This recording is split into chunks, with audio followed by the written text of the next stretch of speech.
This is what the newly renovated Rogers Center looks like.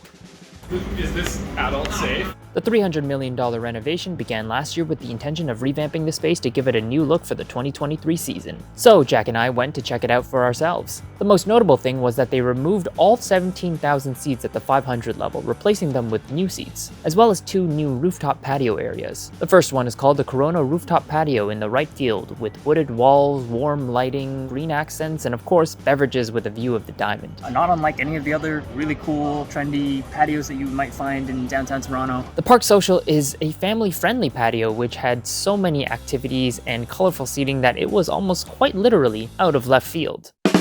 We also checked out The Catch, a food stand and separate island bar serving alcohol, perhaps questionably, right above the visiting team's bullpen.